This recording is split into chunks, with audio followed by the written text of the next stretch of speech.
할렐루야. 감사합니다. 3일 동안 상에 참석하신 모든 분들께 진심으로 감사하고 축복합니다. 옆 사람과 인사합시다. 잘 오셨습니다. 수고하셨습니다.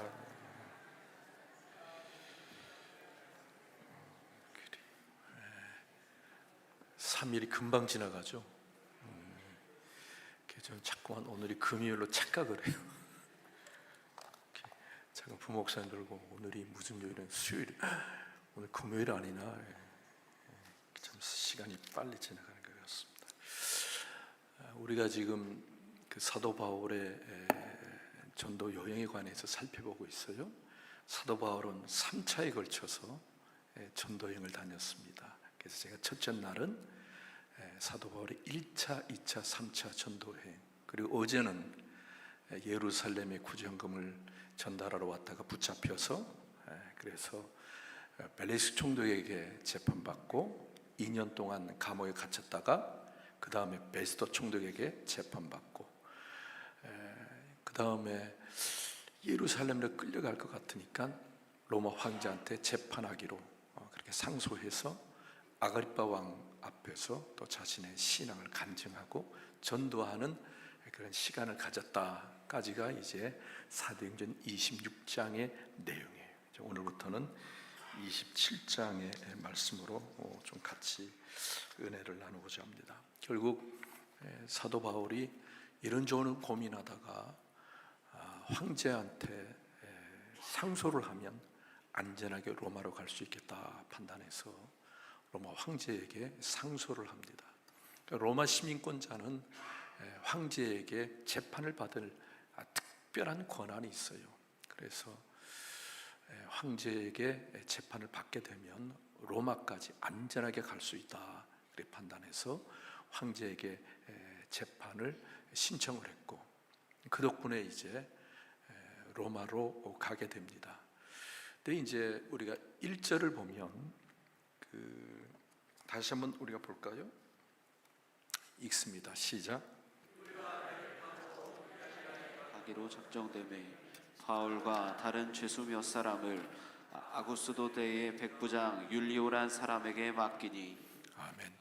이 바울이 로마로 이송될 때의 책임자가 누구냐면 율리오라고 하는 로마 황제를 경비하는 근위대의 백부장이 맡았습니다. 그 당시 로마 제국이 점령했던 지역에는 로마 황제 금병의 부대들이 주둔하고 있었어요. 특별히 이 가이사랴 지역에 주둔하고 있던 황제 근위병 부대 중에 하나가 바로 백부장이 율리오였습니다. 율리오에게 이 특별한 임무가 주어졌어요. 그래서 이제 바울이 이스라엘에서 로마까지 어떻게 보면 압송이 되는데 혼자 간 것이 아니라 여러 죄수들하고 같이 가게 됩니다. 이 죄수는 황제한테 재판을 받는 것이 아니라 이 죄수들은 여러분 혹시 기억나세요? 로마 제국의 콜로세움에서 맹수들하고 싸우는, 또 검투사끼리 싸우는 그런 영화들 기억나세요? 뭐 글로드 에리트비에는 몇 가지가 있었잖아요. 스파르쿠스.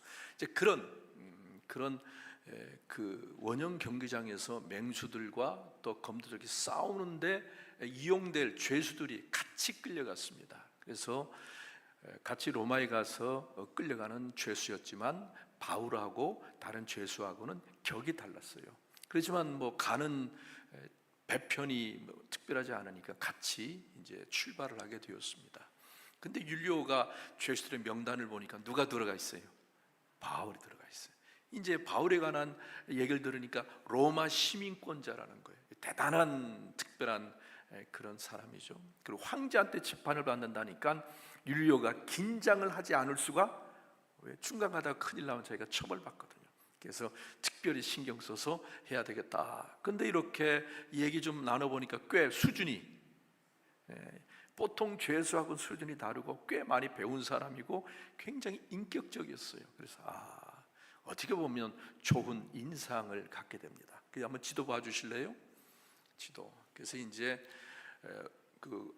총독이 살았던 지역이 어디라고 해서 가이샤라. 이제 가이샤라에서 출발을 합니다. 그래서 이제 배 타고 그 다음에 어디로 갑니까? 시돈이라고 동그란 시돈. 시돈에 가서 또 여러 가지 화물을 실어야 될 것 같았어요. 근데 제가 이제 하나 빠먹었네요. 잠깐 그 가이사랴에 출발할 때 사도 바울이 잠깐 접히셨어요. 사도 바울이 같이 동행한 사람이 있었다는 거예요. 그 사람이 누구냐면 누가하고 아리스도다고라고 하는 두 사람이 동행을 했다는 거예요. 거기 다시 한번 1절을 봐주실래요? 1절 보면 읽읍시다. 시작. 우리가 배를 타고 이달리아에게 바울과 다른 제수 몇 사람을 아구스도대의 백부장 율리오란 사람에게 맡기니. 예, 됐습니다. 우리가 여러분, 우리가는 누굴 얘기할까요? 우리가. 여러분, 사도행전은 누가 썼어요? 최 목사가 쓴 게 아니라 누가가 썼어요. 누가. 의사 누가가. 그러니까 자기가 사도행전 썼으니까 우리가 하면 그 속에 누가 들어갈까요? 이 말 이해가요? 이쪽은 이해가 안 가는 듯한 표정을. 이해가요? 그러니까 누가가 그 로마로 이송되는 사도 바울과 합류를 했다는 겁니다. 그래서 자기가 우리가라는 말로 썼다는 거예요. 그러니까 누가. 또 한 사람은 2절 봅시다. 2절 읽습니다. 시작. 아시아 해변 각처로 가려 하는 아드라무떼노 배에 우리가 올라 항해할세 마게도냐의 데살로니가 사람 아리스다고도 함께 하니라. 예, 누가와 함께 갔던 사람이 누구라는 거예요? 데살로니가 사람 아리스다고. 아리송해가 아니라 아리스다고. 이 두 사람이 동렬했다. 근데 누가는 잘 아시죠, 그죠? 의사 출신인데 2차 전도 여행 때 드로아에서부터 합류한 사람이에요. 헬라 사람이에요. 근데 저는 누가를 생각할 때는 참 은혜가 되는 게 이 사람이 의리가 있는 사람이에요. 의리가 있는 사람이에요. 그러니까 평생 누가는 사도 바울과 함께 했습니다. 그러니까 디모데후서는 사도 바울이 죽기 직전에, 사형당하기 직전에 쓴 편지거든요. 근데 로마 감옥에서 죽을 날을 기다리는데 모든 사람이 다 떠났어요. 바울과 같이 있던 사람이 다 떠나고 딱 남은 사람이 누굴까요? 디모데하고 누가입니다. 그러니까 같은 선교팀들이 이제 바울은 사형당해? 그럼 희망이 없네. 내 살 길 찾아야 되겠다. 다 바울 버리고 가는데 끝까지 바울의 곁을 지켰던 사람이 바로 누가입니다. 또 하나 데살로니가 사람 아리스다고는 어떤 사람이냐면 여러분 3차 전도행하면서 사도 바울이 굉장히 3년 동안 머물렀던 도시가 있어요. 기억나세요? 두란노스원에 있었던 에베소. 다 잊어버렸어요. 에베소에서 두란노스원을 빌려서 2년 반 동안 열심히 말씀을 가르쳐서 그 당시 소아시아, 지금 터키 지역에 많은 교회를 세웠잖아요, 그죠? 근데 그때 난리가 났었어요. 왜? 그 에베소에 아주 유명한 명물이 하나 있었는데 아데미 여신을 섬기는 아데미 신전이에요. 근데 에베소에서 점점 예수 믿는 사람이 많이 늘어나니까 여신을 믿지 않는 사람이 줄어드니까 이 여신의 신상을 만들고 여러 가지 밥벌이 하던 사람들이 밥줄이, 그러니까 어떻게 난리가 난 거예요. 그래서 바울을 단 그 바울의 전투팀을 붙잡아다가 퐁똥을 잃을 뻔했는데 그때 끌려간 사람이 바로 아리스다고라고 합니다. 붙잡혔던 사람 중에는 아리스다고. 그러니까 바울과 함께 전도팀 일원으로 고생을 많이 했는데 여러분 이제 여기서 지금 어디로 끌려가고 있어요? 지금 로마에 끌려가서 거기서 2년 동안 감옥 아닌 감옥, 셋집이라고 표현도 하는데 거기서 감금을 당합니다. 감금당해서 재판을 기다리는데 그때까지 바울 옆을 지켰던 사람이 바로 아리스다고요. 그래서 골로새서 볼까요? 골로새서 이게 뭐냐면 읽읍시다. 시작. 나와 함께 갇힌 아리스다고와 바나바의 생질 마가와 이 마가에 대하여 너희가 명을 받았음에 그가 이르거든 영접하라. 여기 보면 나와 함께 갇힌 누구? 아리스도가. 지금 이 골로새서는 우리가 뭐라고 그래요? 빌립보서와 함께 옥중가 에베소서, 골로새서란 말이에요, 그죠? 그러니까 빌립보서. 그러니까 이 로마의 감옥에 가서까지도 아리스타고는 사도 바울을 버리지 않고 사도 바울과 함께 갇혀서 바울을 수종 들었다는 거예요. 그러니까 여러분 참 대단한 사람 아니에요, 그죠? 그러니까 제가 여러분에게 말씀드리면, 그러니까 이 두 사람 진짜 의리가 있고 진짜 믿음이 좋고 진짜 선한 두 사람, 누가와 아리스타고가 지금 로마의 황제에게 재판받고 끌려가는, 양쪽에 쇠사슬을 묶여서 끌려가는 바울을 옆에서 수종을 들은 거예요. 그러니까 바울이 마음이 많이 안정이 됐다는 거예요. 여러분 바울도 인간이잖아요, 그죠?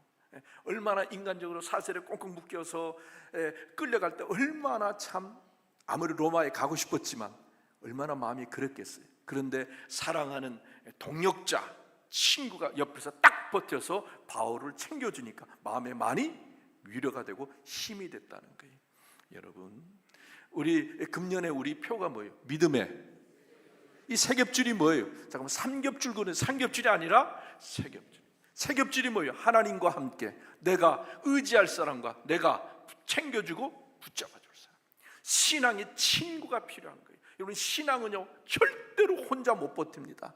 신앙은 혼자서 결코 살아남을 수가 없어요. 내 옆에서 같이 기도하고 같이 챙겨주는 신앙의 동력자, 친구가 반드시 필요합니다. 그래서 여러분, 우리가 구역을 만든 이유가 뭐냐? 구역 식구끼리 서로 도와주고 의지하고 챙겨주고 바람막이 그늘맞이가 되라고. 여러분, 기관을 왜 만들어놨어요? 뭐 할 일 없어서? 아니에요. 여러분, 서로 울타리가 돼주고 바람막이가 돼주고 그늘이 돼주고 서로의 버팀목이 돼주라고, 그렇게 저희가 세 겹줄을 만들자, 붙잡자, 그렇게 표현을 잠깐. 제가 심심해서 할 일 없어? 아니요. 지금 가장 필요한 게 우리 이 두 줄이, 이 겹줄과 세 겹줄이 필요한 거예요. 바울도 인간인지라 이 두 친구가 없었으면 아마 그 기나긴 항해 기간에 그가 아마 쓰러졌을지 몰라. 왜? 너무 힘드니까. 그러니까 여러분, 제가 금년에 여러분 이 겹줄, 세 겹줄을 꼭 만들고 붙잡아야 돼요. 할렐루야. 내가 손들라 얘기하는데 8월에 해야 할 일이 뭐예요? 첫째는 사경에 참석하기, 두 번째 편지 쓰기, 세 번째 뭐예요? 기도하고 선물하기. 선물했을 줄로 믿습니다. 받은 줄로 믿습니다. 아멘 하는 사람 뭐예요? 이제 며칠 안 남았잖아. 오늘 며칠이에요? 27일이에요? 이제 한 2, 3일 남았네. 할 줄로 믿습니다. 선물이라도 좀 줘요. 날 위해서 그렇게 연락에 기도하는데, 그죠? 그러니까 여러분, 사도 바울도 인간인지라 그 친구들, 아리스타고 누가라는 친구가 그 죄수로 자사슬로 꽁꽁 묶여 가지만 옆에서 딱 챙겨주니까 마음의 위로가 되고 안정이 되었다. 할렐루야. 그런 친구들, 신앙의 동력자 꼭 만들 수 있길 축원합니다. 여러분, 내가 물어볼게요. 나를 위해서 기도해 줄 사람 지금 머리에 탁 떠올라요? 목사님, 목사는 제껴놓고 머리에 딱 떠올라요? 있어야 돼. 아무리 생각해도 내가 도움교회 20년, 30년 됐는데 나를 위해서 기도해 줄 사람이 누구지? 이러면 안 되는 거예요. 그 문제가 있는 거예요. 그죠? 그래서 우리가 이 서로의 기도의 품앗이, 할렐루야, 기도의 품앗이가 있어져. 그래야 내 믿음이 버텨냅니다. 이 세상이 보통 세상이 아니잖아요. 얼마나 거칠고 험합니까? 인생살이가 결코 만만찮아요. 그래서 제가 우리 교육주님한테 그 얘기합니다. 목회 진짜 만만찮다. 준비 철저히 해라. 여러분, 이 동력자, 할렐루야, 꼭 금년 가기 전에 만들 수 있기를 축원합니다. 그래서 이제 가이사랴에서 율리오 백부장의 호의 속에 출발을 합니다. 이제 지도 다시 한번 봐줘요. 그 다음에 어디로 갔다고 그랬어요? 거기 가이사랴에서 배 타고 시돈이라고 하는 데서 이제 또 더 많은 화물을 싣게 됐어요. 근데 율리오 그 백부장이 이 바울을 굉장히 잘 본 것 같아요. 거기 27장 3절을 봅시다. 3절 시작. 이튿날 시돈에 대니 율리오가 바울을 친절히 대하여 친구들에게 가서 대접받기를 허락하더니 그게 뭐냐면 시돈에 이제 배를 두고 화물을 싣고 있었어요. 그러니까 이제 며칠 걸릴 거 아닙니까, 그죠? 그때 율리오 이 백부장이 바울에게 친절을 베푼 겁니다. 아마 시돈에 보니까 기독교인들이 사는 것 같습니다. 가서 신방 좀 가서 예배 드려주고 대접 좀 받고 며칠 푹 쉬었다가 오십시오. 대단한 친절 아닙니까? 또 도망가면 어떡하냐고. 그렇잖아요. 도망가면 어떡해. 그런데 율리오 대장이 바울은 도망갈 사람이 아니다. 그 짧은 만남이지만 인격에 감화를 주고 참 좋은 인상을 줬다. 이 사람은 보통 사람이 아니다. 여러분, 우리 기독교인들은 믿지 않는 사람들에게 이런 신뢰를 받을 수 있기를 축원합니다. 조금 안 좋게 말하면 팥으로 매주를 만나도, 그죠? 믿을 수 있게끔 우리 믿는 사람은 신용을, 인정을, 신뢰를 받아야 될 줄로 믿습니다. 믿는 놈들이 더 독해. 이러면 안 돼. 교회 다니는 건 믿을 수 없어. 이러면 그 사람은 신앙, 아무리 기도를 많이 하고 잘해도, 아무리 교회를 열심히 다녀도, 세상 사람들 다른 거 몰라도 저 사람은 믿을 만한 사람이야. 저 사람 말은 팥으로 매주를 쓴다 할지라도 난 믿어. 이런 인정을 받을 수 있어야 돼요. 안 믿는 사람에게 그런 신뢰를 받아야 된다. 이게 소금으로 빛으로 사는 거예요. 여러분, 교회 아무리 열심히 다녀도 가끔 가슴 아픈 게 있어요. 사기치는 사람 중에 기독교인이 있고 사기치는 사람 중에 감옥에 간 사람이 있다고. 교인들 중에.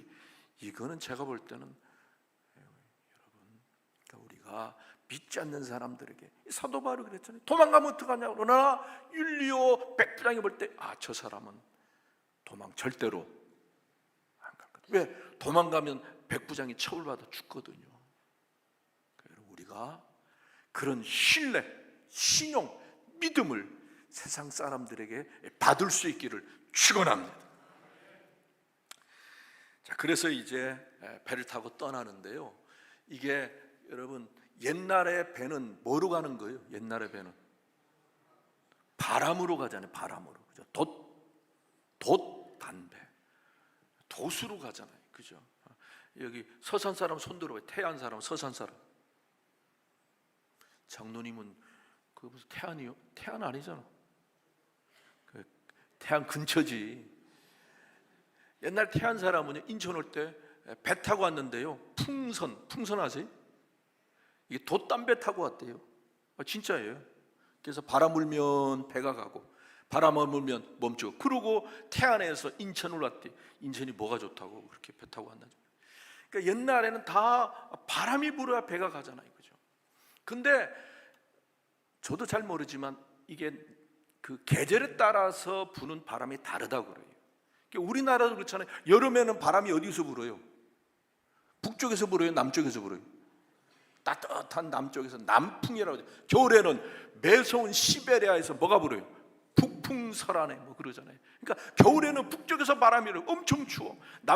여름에는 계절에 따라 바람이 달라진다는 거예요. 근데 저쪽 지중해 지역은 어떻게 되냐면, 여러분, 그 9월부터 그 다음에 3월까지는 이 항해를 거의 안 한답니다. 왜? 서쪽에서 바람이 불어온대요.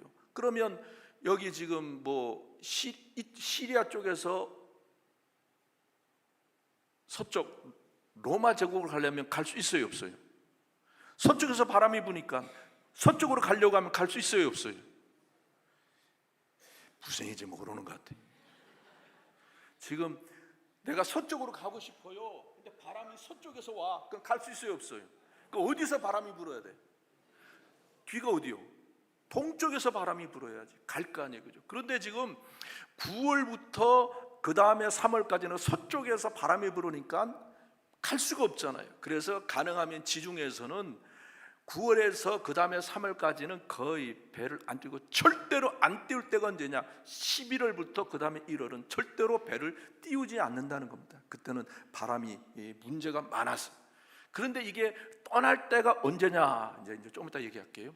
그런데 이제 바람이 안 부니까 난감한 거예요. 난감한 거. 그래서 어떻게 가기 시작했냐면, 시도네에서 해안선을 따라 살금살금 가서 어디까지 가냐면 무라, 동그라미 치세요. 원래는 키프로스 있잖아요. 키프로스 동그라미 쳐보세요. 그 앞으로 원래 가야 빠를 거 아니에요. 그죠? 근데 바람이 안 부니까 갈 수가 없는 거예요. 그래서 빙 해안 따라서 대충 조심해서 그렇게 가서 무라까지 도착을 하게 된 겁니다. 무라가 그 항구인데, 무라가 항구는 이집트 동그라미 치세요. 여러분, 이집트가 나일강 삼각주로 인해서 농업이 지금도 발전했어요.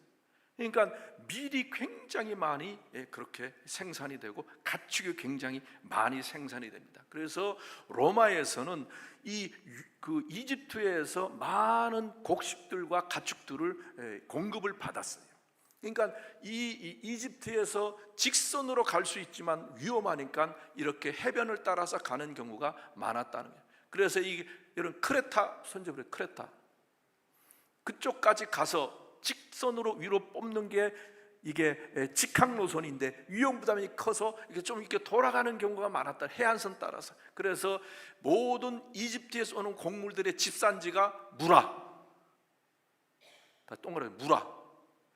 거기가 모든 이집트에서 수출되는 곡물의 집산지가 무라였다는 거예요. 그래서 이 사도 바울이 탔던 배가 무라까지 갔어요. 근데 이 무라까지 간 배는 조금 더 올릴래요.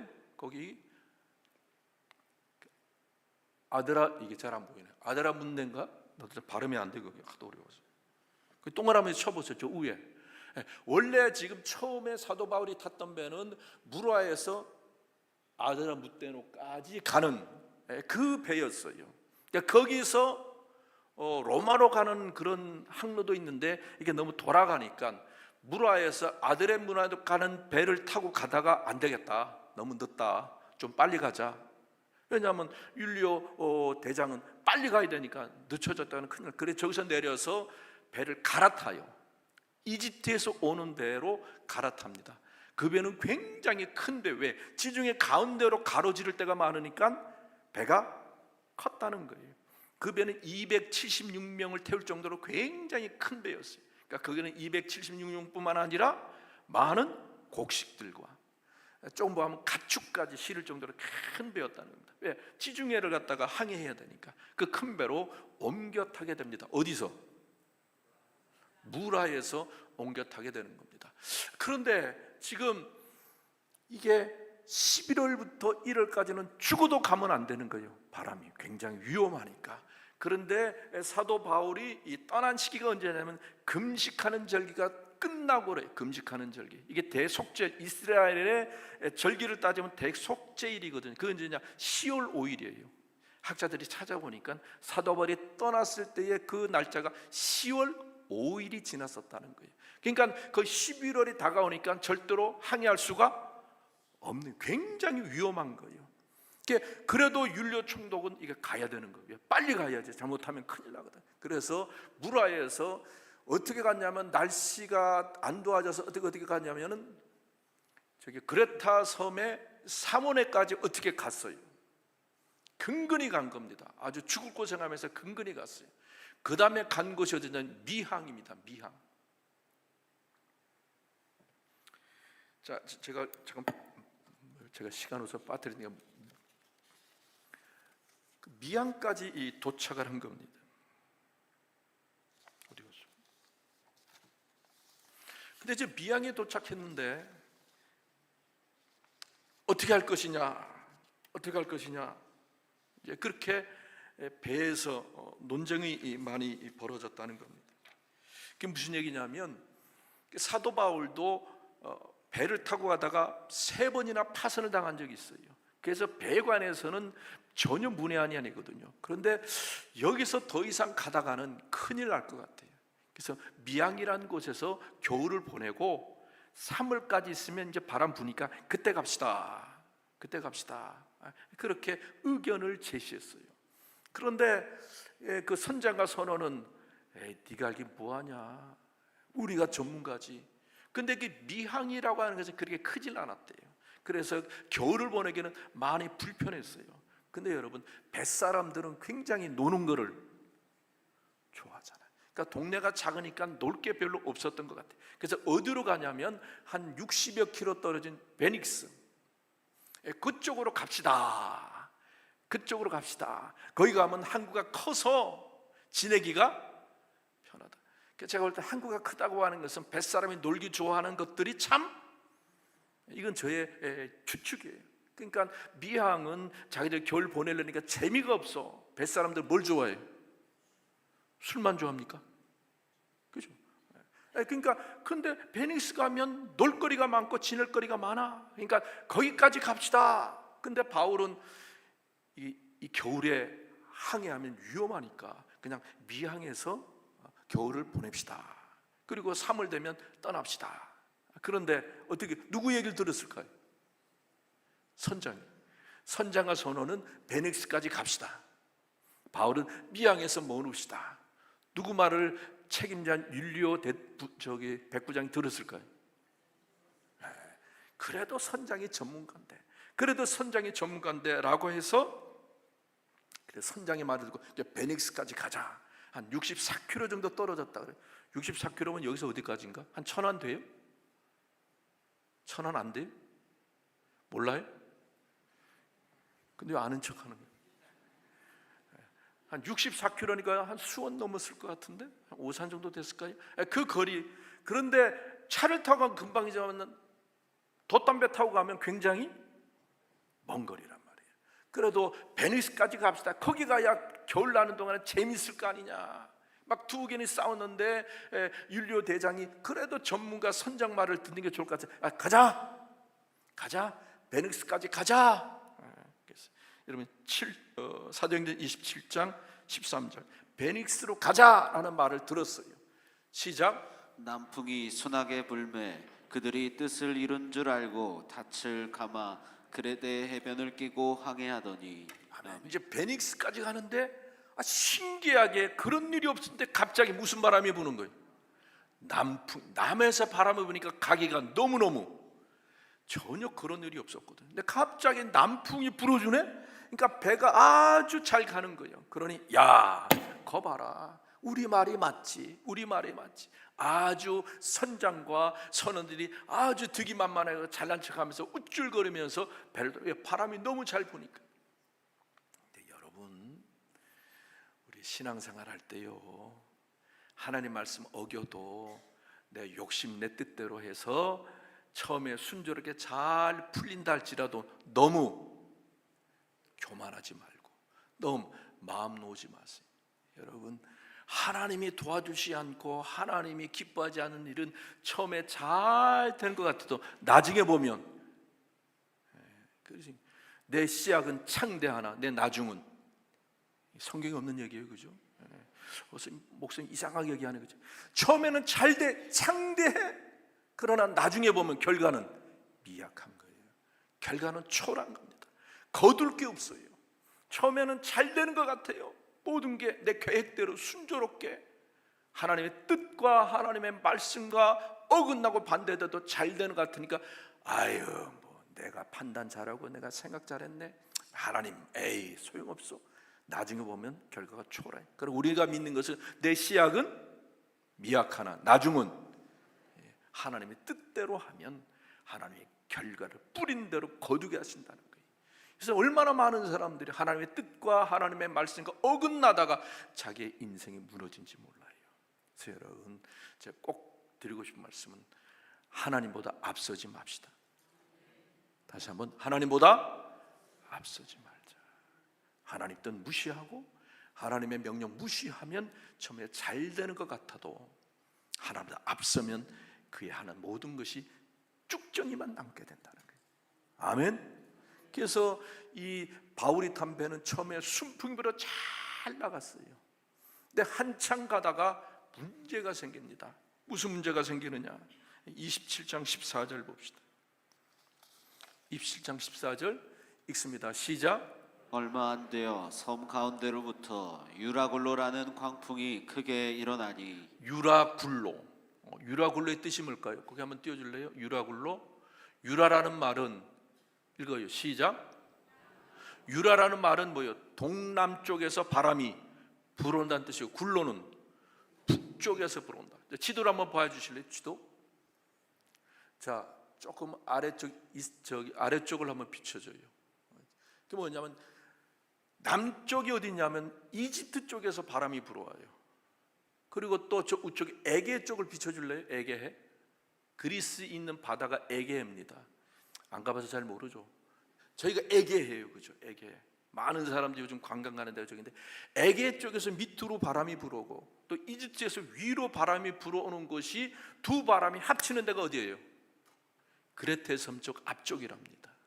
근데 이 두 바람이 합치는데 거기 또 무슨 일이냐면 그레테 섬에 높은 산맥이 있어요.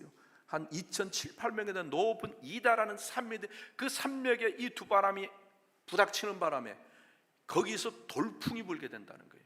남쪽의 바람과 북쪽의 바람이 합치는데 거기다가 높은 산맥에 막혀서 그 바람이 종잡을 수 없어요. 성경 보면 광풍이 불었다. 광풍이 뭐예요?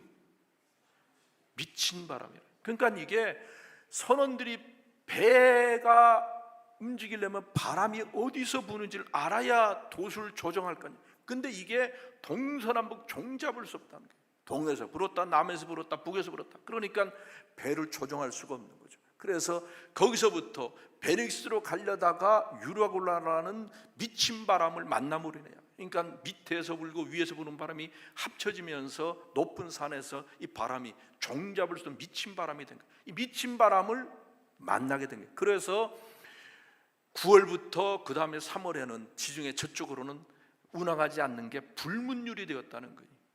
근데 무조건 11월부터 1월까지는 죽을 각오를 하고 배를 띄워야 되는데 누가 죽길 원합니까? 그래서 안 하는 게 상식인데, 그래서 바울도 3번이나 파선돼 본 경험이 있으니까 야, 가면 안 됩니다. 그런데 이제 율리오 이 백부장이 선장과 선원의 말을 믿고, 여러분 그런 게 있잖아. 빨리 화물을 수송하면 돈 벌잖아요, 그죠? 빨리 가야 자전 돈 버니까. 그래서 급하게 가다가 유라굴라는 광풍을 만나서 이제 난리가 나게 된 겁니다. 그래서 자그마치 14일을 고생을 하게 돼요. 며칠? 14일 동안 뭐 했을까요? 얼마나 이 유라굴로 광풍이 불었냐면 낮과 밤을 구별할 수 없을 정도로 그렇게 엄청난 폭풍에 가두게 되는 겁니다. 그래서 며칠 가냐면 14일을 간다 그래요. 근데 14일 동안 몇 킬로냐면, 여러분 거기 베닉스 앞에서 몰타까지 한번 해줄래요? 몰타. 성경에는 멜리네라고 나옵니다. 근데 지금의 지명으로 뭐라고요? 몰타. 그 몰타라는 섬까지 약 400km 된다고 그래요. 400km면 서울에서 어디가 되나요? 부산 되죠, 그죠?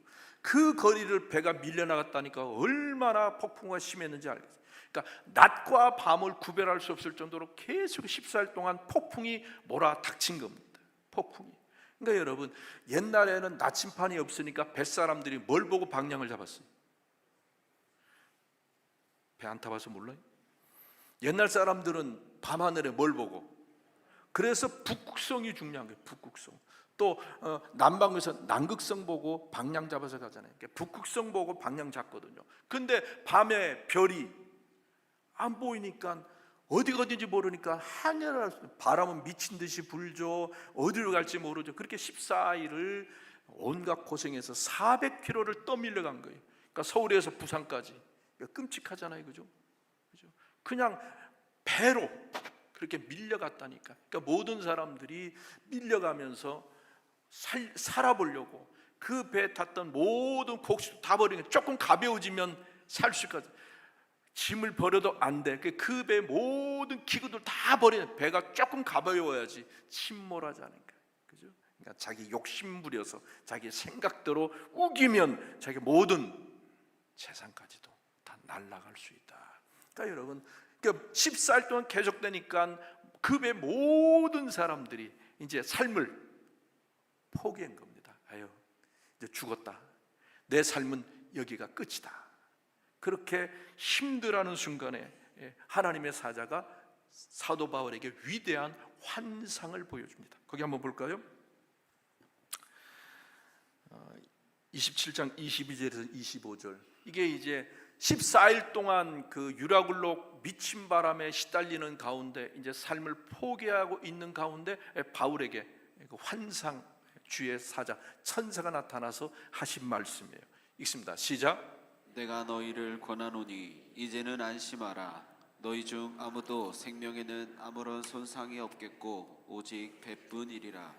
내가 속한 바 곧 내가 섬기는 하나님의 사자가 어젯밤에 내 곁에 서서 말하되 바울아 두려워하지 말라.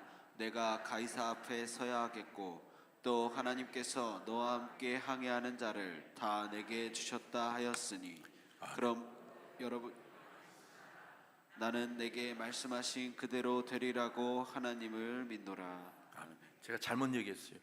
400km를 떠내라는 게 800km를 떠내려요. 800km.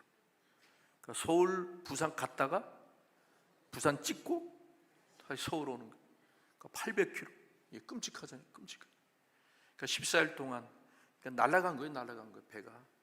그러니까 고생고생해서 몰타라 멜리데 성경에 이렇게 나와요까지 가게 되는데 그 가는 중간에 삶을 포기했어요.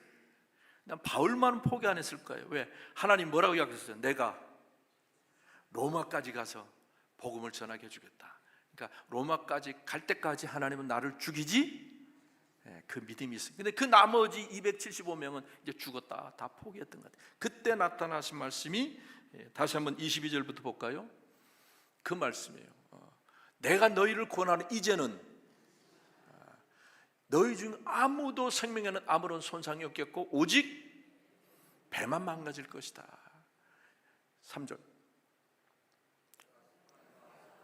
곧 내가 섬기는 하나님의 사자가 어젯밤에 내 곁에 서서 말하되 천사가 뭐라고 말했다는 거예요? 바울아 두려워하지 말라.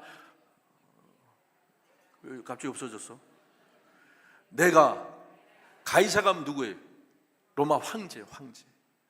네가 가이사 황제 앞에 서야 하겠고 또 하나님께서 너와 함께 항해하는 자를 다 하나님이 그 배에 탄 모든 선원과 승객을 너희가 맡겼다. 네가 모든 사람들을 다 책임져 줄 수 있도록 내가 맡기겠다. 그렇게 누가 얘기했다는 거예요? 천사가 얘기했다. 천사가. 그래서 25절 그러므로 여러분이여 안심하라. 나는 내게 말씀하신 그대로 되리라고 하나님을 믿노라. 아멘. 바울은 대단한 믿음이에요. 우리 이 찬수 내 눈에 아무 증거, 내 귀에 뭘 가지고? 믿음만을 가지고 늘 걸음. 여러분 지금 14일 동안 태풍이 몰아쳐요.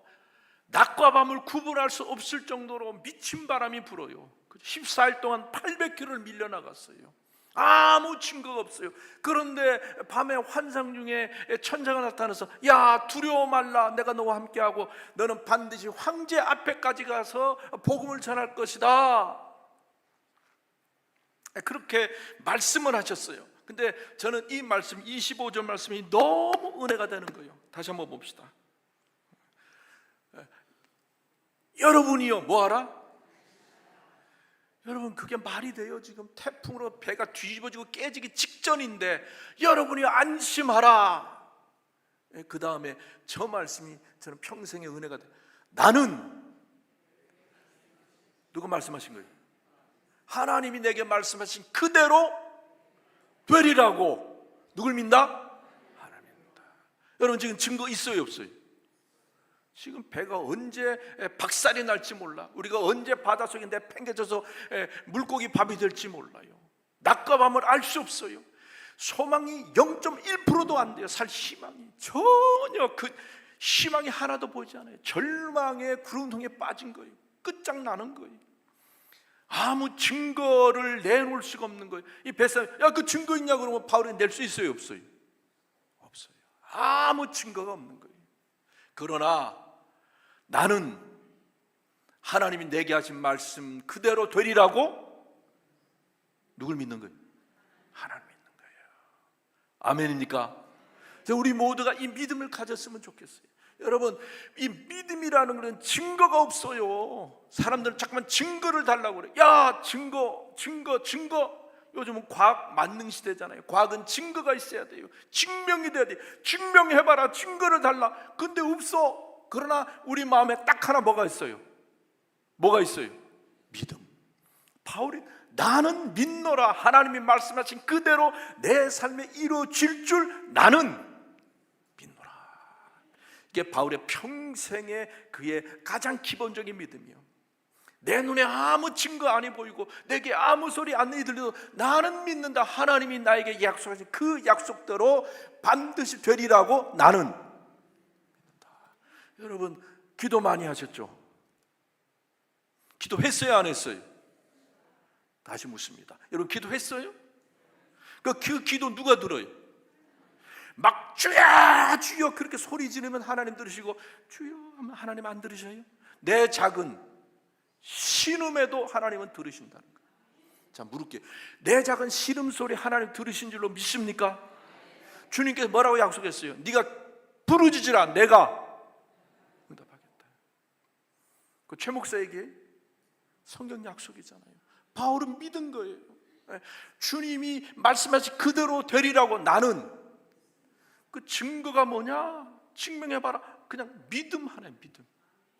우리 그리스도인들은 그런 겁니다. 우리의 믿음은 아무 증거가 없지만 하나님이 약속하시고 말씀하셨으니까 우리는 그냥 믿는 거예요. 야, 여러분, 자, 한번 보세요. 막 폭풍과 몰아쳐서 배가 언제 부서질지 침몰할지 몰라요. 그런데 바울이 그 말씀을 들었어요. 그 다음에 그 마음이 어떻게 될까요? 마음이 무지무지하게 평안한 거예요.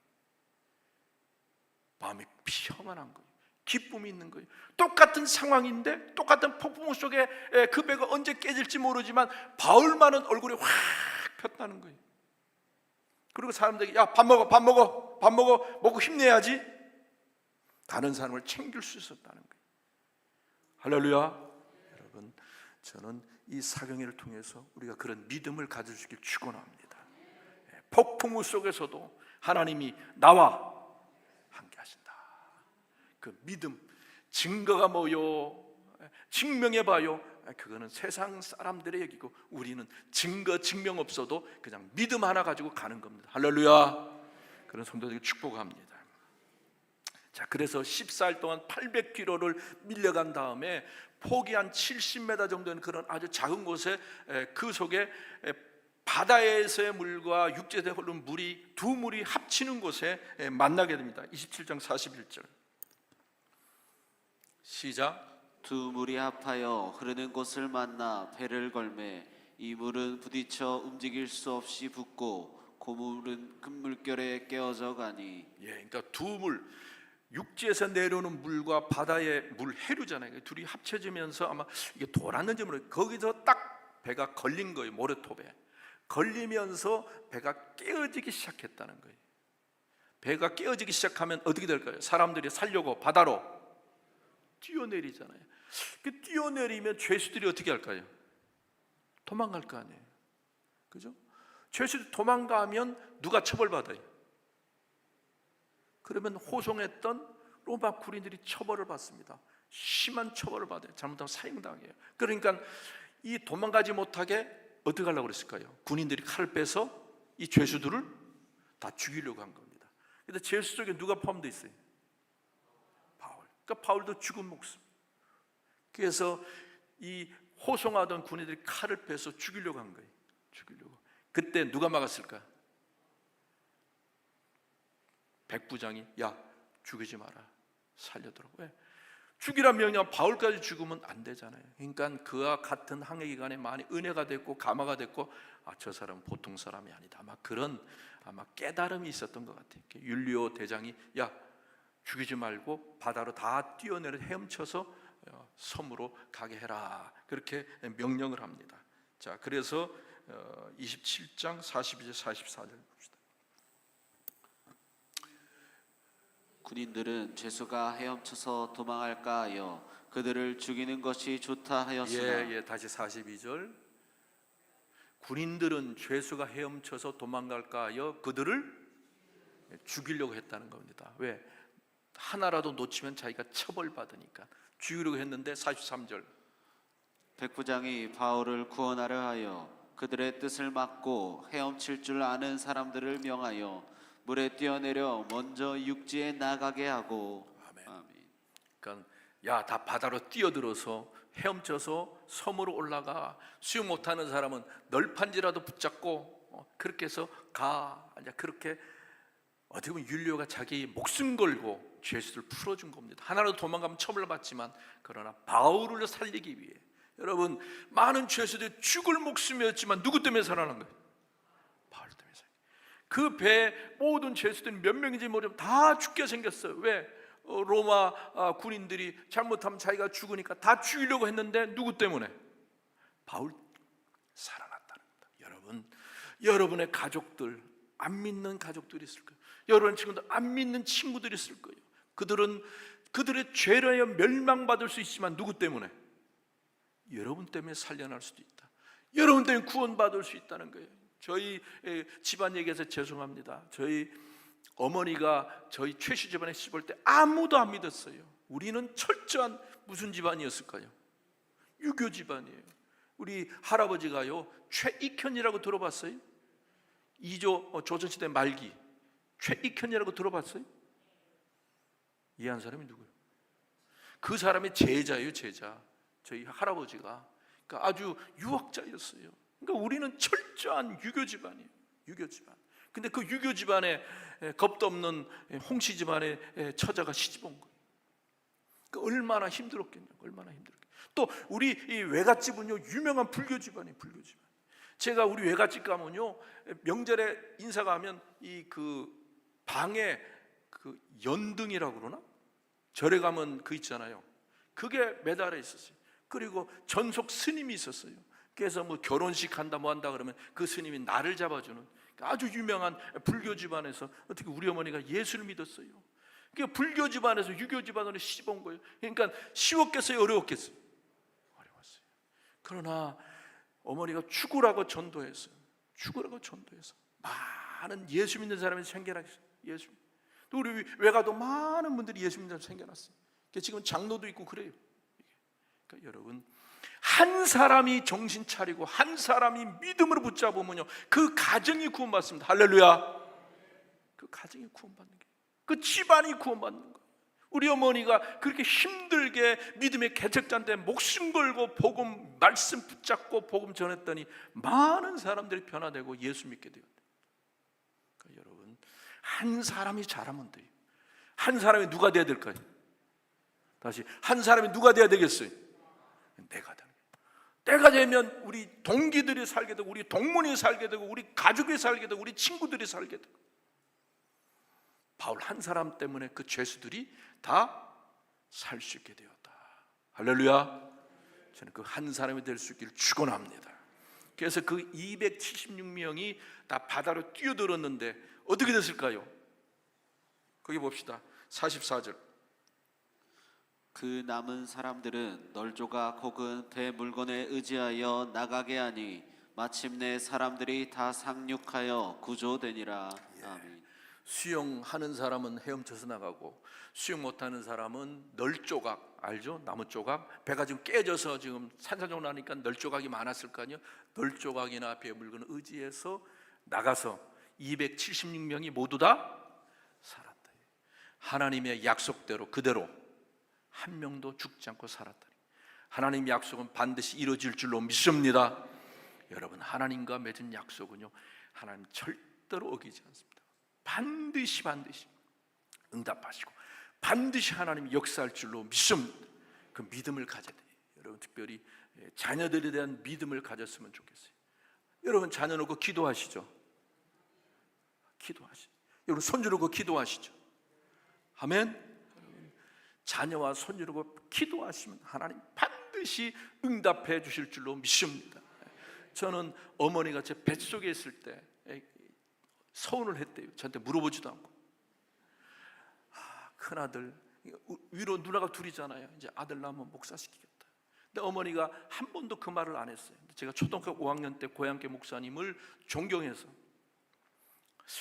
엄마 나도 목사님 될까? 우리 어머니가 너무 좋아하는 거예요. 목사 되는. 그때 목사라는 고생길인데 내가 목사 되니까 어머니가 너무 좋아하더라고. 왜 이렇게 좋아하나? 근데 나중에 어머니가 제가 목사 되고 나서 그 얘기다. 내가 최 목사 놓고 뭐 했다? 근데 여러분, 우리 집안에서 제가 목사 된다면 이게 큰일 나는 거예요. 우리 아버지부터 용납이 안 되는 거예요. 용납이 안 되는 거예요. 야, 집안의 장남인데 뭐. 그러나 어머니가 하나님과 약속하고 기도했더니 하나님이 저를 목사로 만들어 주셨다. 아멘. 여러분, 자녀 놓고 하나님과 약속하세요. 기도하세요. 여러분, 가능성 없는 것 같아도, 씨알도 안 맥히는 것 같아도 하나님이 역사할 줄로 믿습니다. 276명 살 수 없는 14일의 그 미친 바람 속에서도 하나님 약속했기에 구원해 주시고 다 살려주셨다. 할렐루야. 이런 이 사도 바울의 이 믿음, 하나님 약속 믿고 아무 죽고 끝까지 믿음으로 승리한 것처럼 우리 돈의 모든 성도들 믿음으로 승리할 수 있기를 주님의 이름으로 축원합니다. 이게 이제 27장 끝나고 28장은 언제 할지 모르겠지만 오늘 여기까지 해서 사경회를 마치도록 하겠습니다. 옆 사람에게서 합시다. 그동안은 수고 많았습니다. 사도 바울처럼 삽시다. 사도 바울처럼 삽시다. 사도 바울의 신앙이 뭐야? 생명보다 사명을. 할렐루야. 생명보다 뭐를? 사명을. 하나님이 그럴 때 사명과 함께 생명도 귀하게 여겨주신 줄로 믿습니다. 그런 사도 바울 같은 믿음의 용사 되기를 축원합니다. 그러니까 장로님들에게 제가 부탁드렸는데 기억나세요? 제가 축도할 때 나가서 성도들 인사할 수 있도록 준비해 주시기를 바랍니다. 우리 찬송가 한 장 우리 부르고 함께 기도하도록 하겠습니다.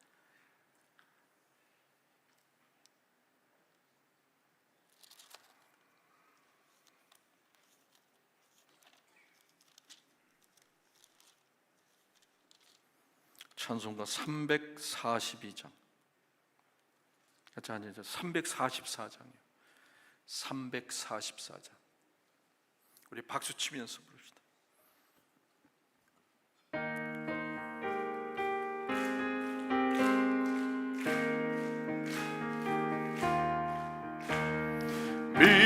믿음으로 가리라.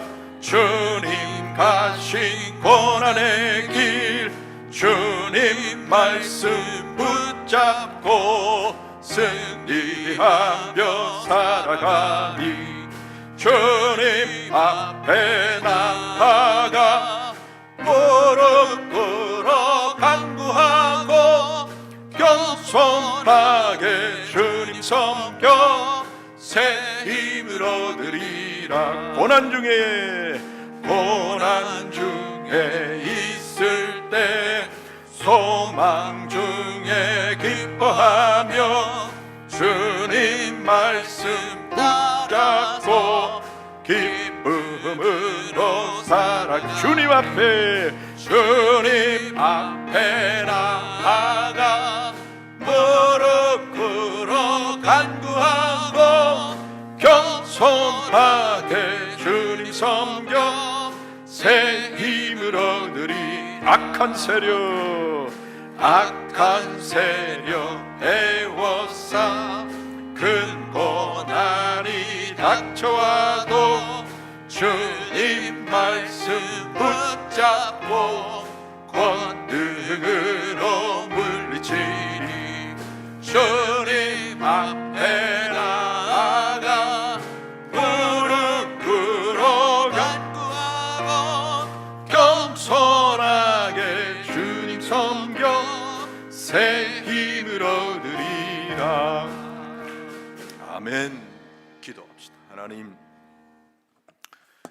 주신 귀한 선물 두 가지, 생명과 사명 중에 내 생명 귀하다고 사명을 귀하게 여기지 않으면 하나님 생명도 하나님 책임져 주지 않지만 하나님 주신 사명을 내 생명만큼 귀하게 여길 때 하나님 사명과 함께 생명도 하나님이 책임져 주실 줄로 믿습니다.